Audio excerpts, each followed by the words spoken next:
So thank you very much.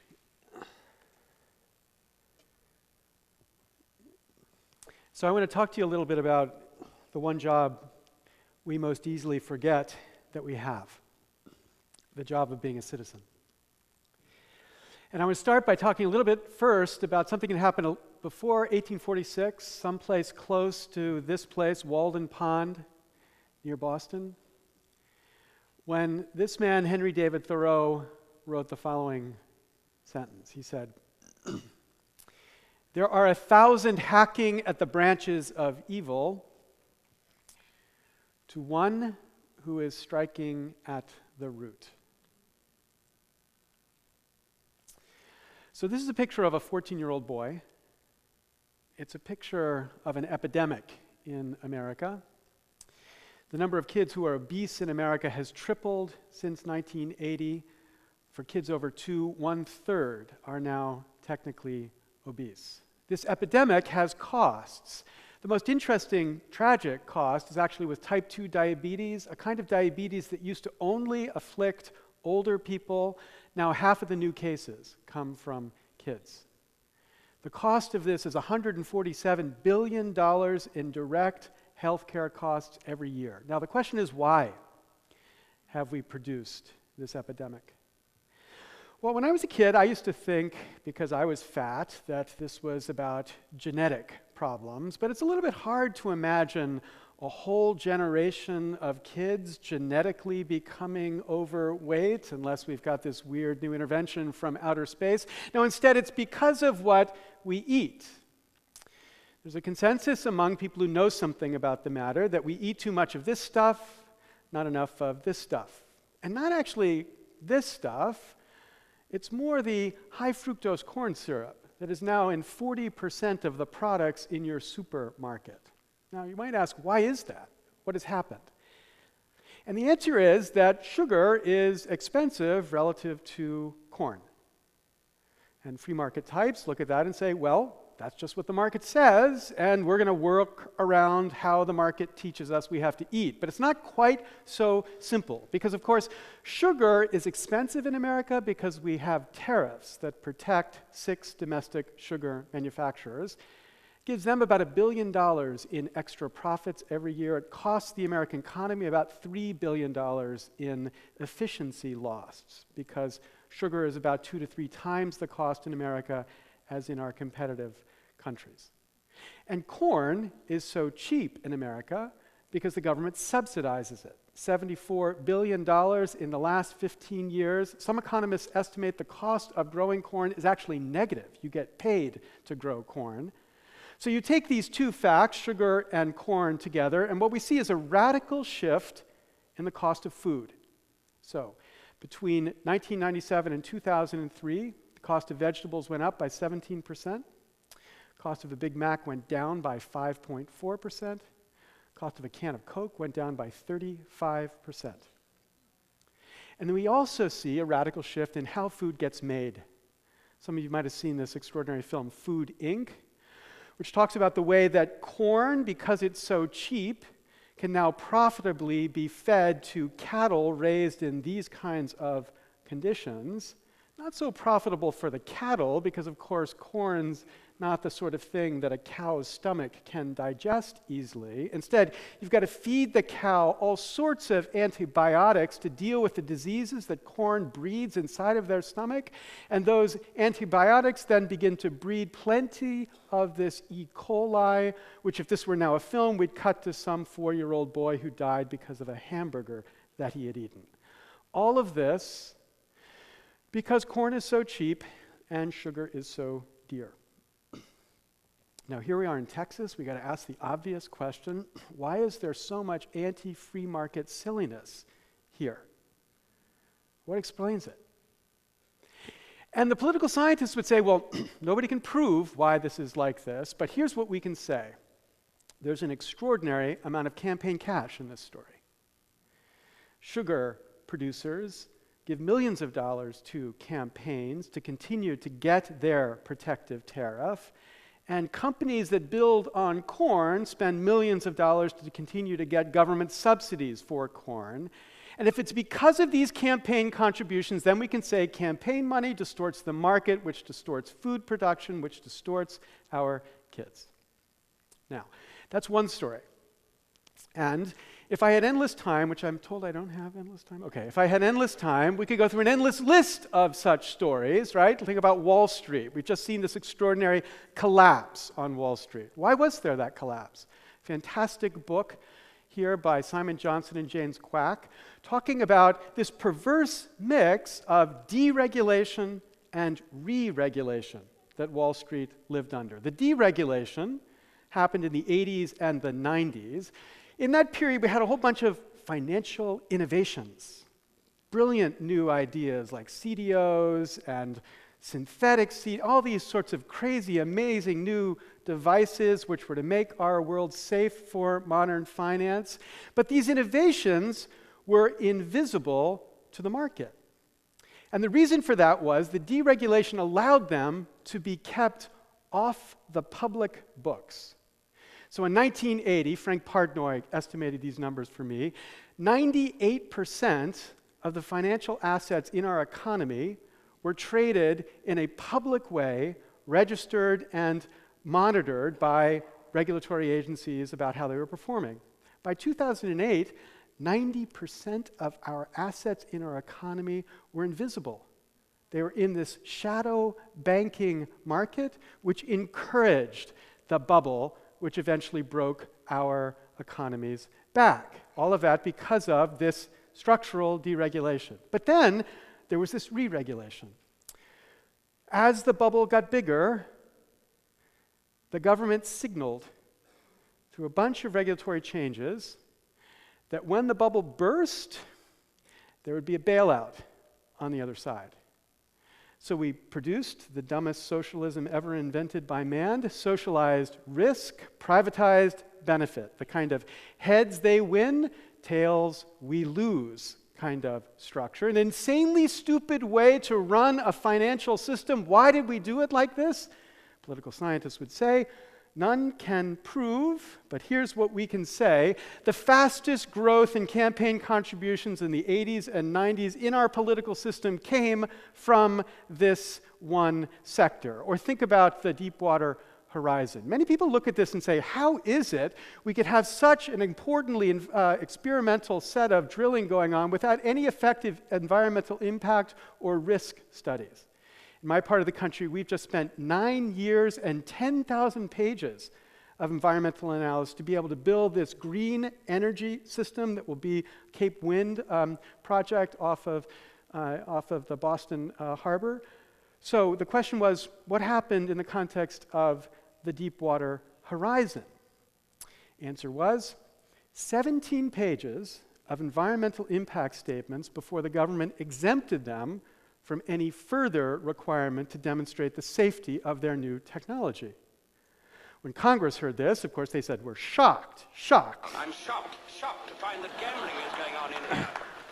You're winning, sir. Oh, thank you very much. Yet, of course, it was Congress that had required this insane approval system that made it so they could pass these systems off within 30 days. Why did Congress do this? The political scientists will say, none can prove, but this is what we can say. Endless campaign cash inside this system. And finally, think about the healthcare debate. Did Barack change Washington with the healthcare debate?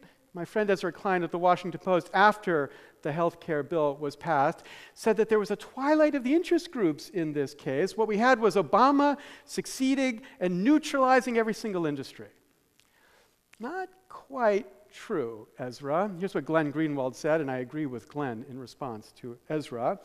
If by neutralizing, Ezra means bribing and accommodating them to such an extreme degree that they ended up affirmatively supporting a bill that lavishes them with massive benefit, then he's absolutely right. But of course, the way this bill has been shaped is the ultimate expression and bolstering of how Washington has long worked. One can find reasonable excuses for why it had to be done that way, but one cannot deny that it was. Evoking the words of the 20th century's greatest philosopher, David Byrne, same as it ever was. Now, the point is, in all of these cases, we have good souls hacking at the branches of evil, none who is striking at the roots. Now here's a question for you, good souls, hacking at the branches of evil. Do you have a root? Because I do. I'm here to give you the root. It looks a little bit like this. And I don't mean cash in the Rob Blagojevich sense of bribery. I don't mean cash that's given out in brown paper bags, corrupting in the old-fashioned quid pro quo sense. I mean cash at the core of the economy described in this extraordinary book by Robert Kaiser, So Damn Much Money fueling this economy that defines how our government works. With lobbyists benefiting members, who benefit special interests, who benefit the lobbyists. Producing an important kind of dependency, where the members become dependent upon the special interests, producing this marionette government. Now, it's a system of dependence. Keep that word in the center. And it's not the dependence that our framers intended. The framers of our Constitution gave us a republic, by which they meant a representative democracy. And the crown jewel of that representative democracy, described in Article 1 of our Constitution, was Congress, an institution, the branch of the federal government, as Federalist 52 put it, which ought to be dependent upon the people alone. That was the dependency they intended, upon the people alone, but that's not the dependency we have.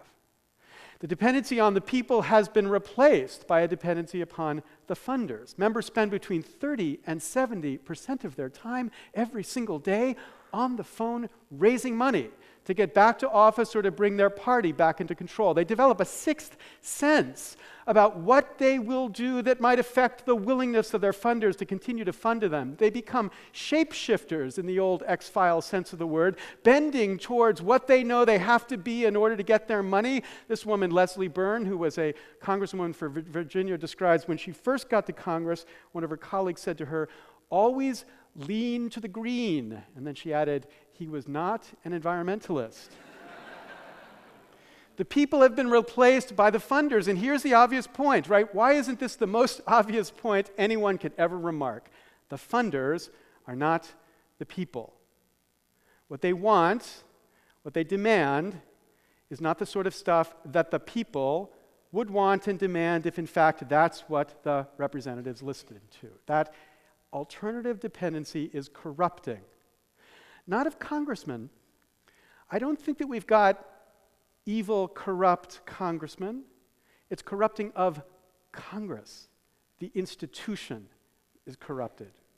It's the institution that is the problem. Now, political scientists look at this and say, you know, we've done the numbers. We're not quite sure whether money is actually driving results here. But here's what we can be sure of. We can be sure of this one belief that most Americans have, that money buys results in Congress. Indeed, overwhelmingly, Americans have this belief that money buys results in Congress. In the surveys I've been a part of, 88% in California, 88% in North Carolina. Overwhelmingly, this is the belief people have, and this belief has an effect. Rock the Vote did a poll just 2 months ago of young voters that they had brought into the system last election cycle. And a significant number of these voters are not going to be voting in 2010. The number one reason why they are not voting, 2-to-1 higher than the second top reason, and for the first time appearing on this kind of poll, was no matter who wins, corporate interests will still have too much power and prevent real change. Now, it's not just the kids who have this view about our government. The vast majority of Americans, Democrats and Republicans, will not vote in the next election because they have this belief. Why waste their time when this is what the system is? Now, what do we do about this? So you might see I'm wearing these really cool shoes. They're Keds. You should get them. Because they're made by this company, Stride Rite, and Stride Rite was made by this man, Arnold Hyatt. I want to tell you a story about Arnold Hyatt, a little bit of a hero of mine. So he's shy. This is the biggest photograph I could find on the web of Arnold Hyatt. Doesn't like to promote himself much. And he's a loyal Democrat, a little controversial down in this part, so I understand, but okay, he's a loyal Democrat. 1996, he was the second largest contributor to the Democratic Party in the country. So in 1997, Bill Clinton invited him and 30 other of the top Democratic contributors to the Mayflower Hotel for a dinner of these fat cats, where the fat cats would tell the president what the president should do for the next couple years of his administration. So each got up and spoke, and Arnold was the last one to speak. And he stood up. We don't actually have a picture of it. I kind of envision it like this. But Arnold gets up to speak to the president. And he says to the president, "Mr. President, I know you're a big admirer of Franklin Delano Roosevelt. So I want you to put yourself in Roosevelt's mind in 1939, when Roosevelt realized he needed to convince a reluctant nation to wage a war to save democracy." Because Arnold said, you too, Mr. President, have to do exactly the same thing. You have to convince a reluctant nation to wage a war to save democracy. Not a war against fascists, a war against fat cats, people like us. People who believe that merely because we have a lot of money, we have the right to control how government executes its policy. People who believe that just because they're rich, they can pick up the phone and get the president on the other side or a senator on the other side. People who have destroyed this democracy. Now, as you can imagine, in this room of fat cats and the president, there's a little bit of silence when Arnold was finished with his speech. He sat down. The only published account we have of this night says that Clinton's response effectively slashed Hyatt to pieces, humiliating him in front of the group. Because, of course, the view was, we didn't come to power to give power away. But I think 14 years later, what we need to do is to recognize that Arnold Hyatt was right and the president was wrong. We need to convince a reluctant nation to wage a war to save democracy. But Arnold Hyatt was wrong in the way he thought this war would be waged. It will not be waged by politicians. They're not about to change the system that brought them to power.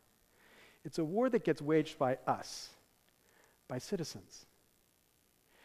It's a war that starts with a movement that identifies changes that would change the way this democracy works, changes that a Republican 102 years ago first proposed Teddy Roosevelt to produce what we could call citizen-funded elections, elections where candidates get elected through small dollar contributions only, so that we could have a democracy where we all could believe, as we all want to believe, that the reason Congress did whatever stupid thing Congress did was because there were too many Democrats or too many Republicans, but not because of the money, making trust in this institution possible again. Now, when the Constitution was finished and Ben Franklin walked out of the convention, he was stopped by a woman on streets in Philadelphia who said to him, "Mr. Franklin, what have you wrought?" And Franklin said, "It's a republic if you can keep it. A republic. A representative democracy. A system dependent upon the people alone." We need to recognize we've lost that republic. But you need to join us to get it back. Thank you very much.